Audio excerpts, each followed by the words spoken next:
billion years ago, expansion started when the earth began to cool, the autotrophs began to drool, Neanderthals developed tools, they built a wall, we built a, oh, hi!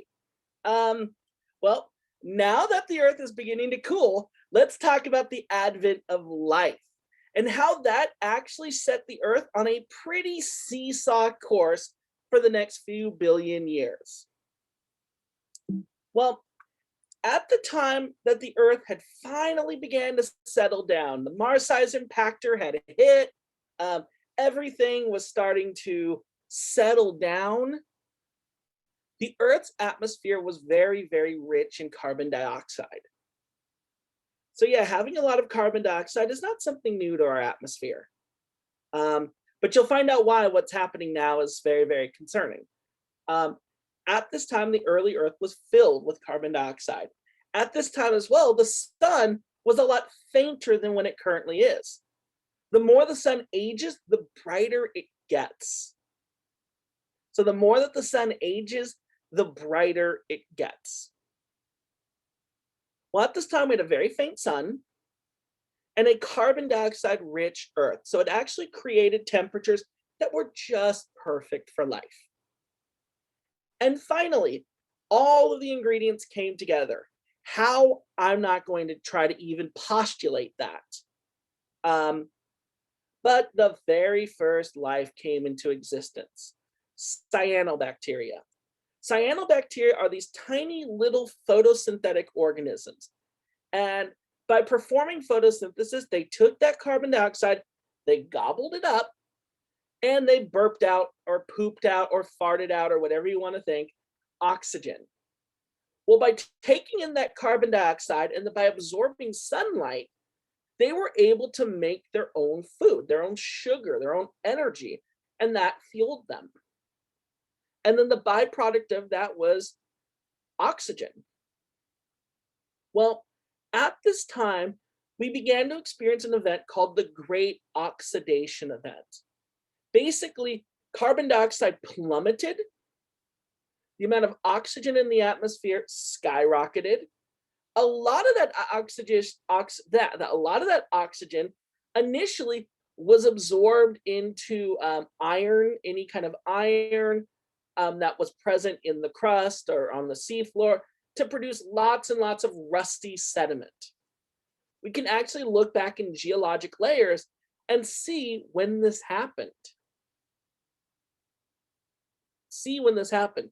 Now, at the time that this happened, though, the sun was very faint. So now we have a very faint sun, plunging carbon dioxide concentrations, and we already know carbon dioxide concentrations are linked directly to temperature. When carbon dioxide concentrations go down, temperature plummets. Now, as temperature plummets, a lot of that water that's present on the surface of the Earth freezes into ice. That actually triggered a runaway cooling effect. Basically, ice grew. That caused the temperature of the Earth to drop further, causing even more ice to grow, causing even more temperature decreases, causing even more ice to grow. And eventually we got to a situation called Snowball Earth. At this point,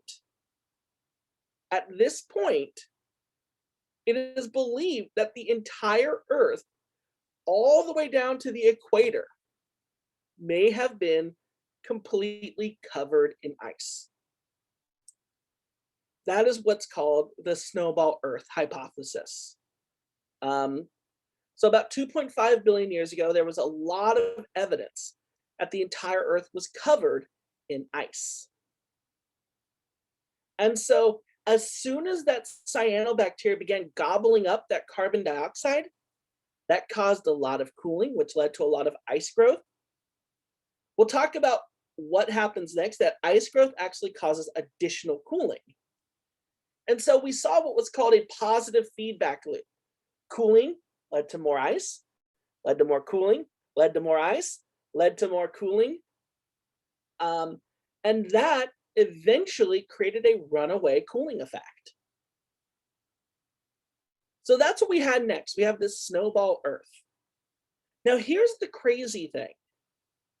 During this Snowball Earth, there was just enough stuff left for the hardiest of the cyanobacteria to stay alive. If they hadn't stayed alive, we might not be here today. Now that's just postulation, but I just want to point that out. We might not be here today. That is so crazy to think about. We might not be here today. Well, what happens at that point, now there is a massive decrease in photosynthetic activity. But at the same time, volcanoes are still erupting, and there's still a lot of outgassing of carbon dioxide happening. Meanwhile, at the same time, the sun is getting increasingly brighter as we're going into the millions and billions of years. So eventually what happened was the Earth began to warm up again. The Earth began to warm up again. That ended up putting us in the other extreme, what is known as a hothouse Earth. So this is a situation where we saw runaway warming. Very quickly, the ice began to melt. The sun was getting brighter. Carbon dioxide concentrations were going up. That led to more ice melting, which led to even further warming temperatures, which led to even more ice melting, further warming temperatures, another positive feedback loop. And that triggered the hothouse Earth. Eventually what happened though is this seesaw, almost kind of like a spring, if you pull it apart and then you let it go, it kind of oscillates back and forth and then eventually begins to settle into a new balance. That's essentially what happened to our planet. Eventually, the carbon cycle caught up with all of these changes, and we went back to a much more mild, much more kind of like what we have today world, a much more inhabitable world. And so those cyanobacteria began to grow and flourish again. They began to evolve into different organisms, and a few billion years later, here we are. So the hothouse Earth, again, was the opposite. Eventually, temperatures really quickly rebounded. The pendulum swung all the way to the other side. The pendulum swung all the way to the other side. And that triggered the hothouse Earth. We ended up getting a rebuilding up of carbon dioxide, a rapid melting of the ice, which led to further warming. But then as this happened, photosynthesis kicked back in, and a new balance was achieved.